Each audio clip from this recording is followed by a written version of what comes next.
IIT JEE maths के हर question का solution पाओ अब अपने व्हाट्सएप पर। बस क्वेश्चन की फोटो खींच कर व्हाट्सएप करो 8400 400 400 पर और तुरंत पाओ वीडियो सॉल्यूशन।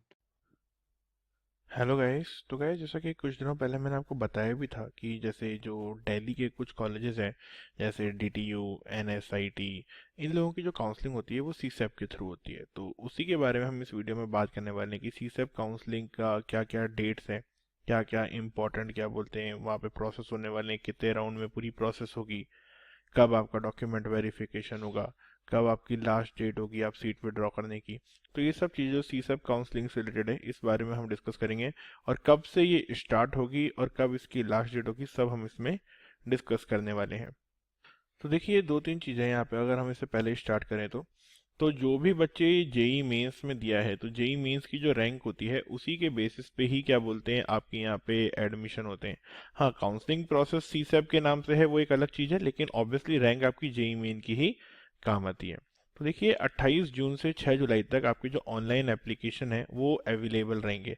अवेलेबल किसके लिए? कि आप उन्हें फॉर्म फिल कर सकते हैं। ठीक है, उसमें फॉर्म फिल करने के साथ साथ जो रजिस्ट्रेशन फीस होती है वो सब आपको उसमें पे करना पड़ेगा। ठीक है, उसके बाद में क्या होता है आपका फिर जो आप देखेंगे कि verification of domicile and category certificates by state centre and finalisation of registration. तो ठीक है, ऑब्वियसली वो ऐसा कोई बड़ी चीज़ नहीं है, नॉर्मल चीज़ है ना। उसके बाद आता है मेन काम। तो 10 से 17 जुलाई तक आपकी चॉइस फिलिंग चलेगी। जैसे फॉर एग्जांपल आपको एक चॉइस मिलेगी कि ये मान लो कि 30 चॉइसेस आपको फिल करनी है, कि कौन कौन सा आप फिल करोगे, तो उसका ऑर्डर आपको फिलिंग ऑफ चॉइसेस आपको करनी पड़ेगी। देन उसके बेसिस पे 17 को जब आपका लास्ट में लॉक हो जाएगी, देखो 17 जुलाई तक आपकी आप चेंज कर सकते हो अपनी प्रेफरेंस। उसके बाद आपकी क्या हो जाएगी, जो चॉइसेस हैं वो लॉक हो जाएंगी। तो लॉक होने के बाद उसके बेसिस पे 19 को आपको सीट मिलेगी। ठीक है, अब सीट मिली नहीं मिली, अगर सीट मिल गई तो फिर आपको जहां भी मिलेगा आपको वहां पे रिपोर्टिंग सेंटर पे जाना पड़ेगा। ठीक है, कि आप अपने डॉक्यूमेंट्स वेरीफाई कराने पड़ेंगे। और कितने दिन का टाइम होगा उसके लिए? जनरली 5 दिन का टाइम होता है, चाहे कोई सा भी स्टेट की काउंसलिंग हो या फिर सेंट्रल काउंसलिंग हो, है ना। अब उसके बाद में कई बच्चे सीट लेंगे, कई बच्चे सीट नहीं लेंगे। तो जो नहीं लेंगे वो शायद खाली रह जाएंगे और वो आगे काउंसलिंग में भी पार्ट नहीं ले पाएंगे। लेकिन तो उस केस में फिर होगा वापस से second round of seat allotment. तो जो सीट नहीं लेंगे उनकी सीट क्या होगी, खाली हो जाएगी। तो फिर सेकेंड राउंड में कुछ न्यू स्टूडेंट्स को सीट मिलेगी और हो सकता है कि आपकी सीट क्या हो जाए, ऊपर चली जाए। तो उस केस में वापस से रिपोर्टिंग सेंटर जाना पड़ेगा जो सेकेंड राउंड की आएगी अलॉटमेंट। लेकिन अगर सेम ही कॉलेज रहता है, जैसे फॉर एग्जांपल आपने बोला कि अगर मेरे को डीटीयू की पहले क्या मिली थी, लेट से केमिकल मिली थी, अब अगर आपको डीटीयू की सिविल मिल गई है लेट से, तो आपको जाने की जरूरत नहीं है उस केस में, है ना। लास्ट ईयर तक ऐसा होता था, इस बार अभी ऐसा कोई अभी वो पता नहीं है। तो उस केस में ये था कि अगर आपको कॉलेज चेंज नहीं हो रहा है तो जाने की जरूरत नहीं है वेरिफिकेशन के लिए।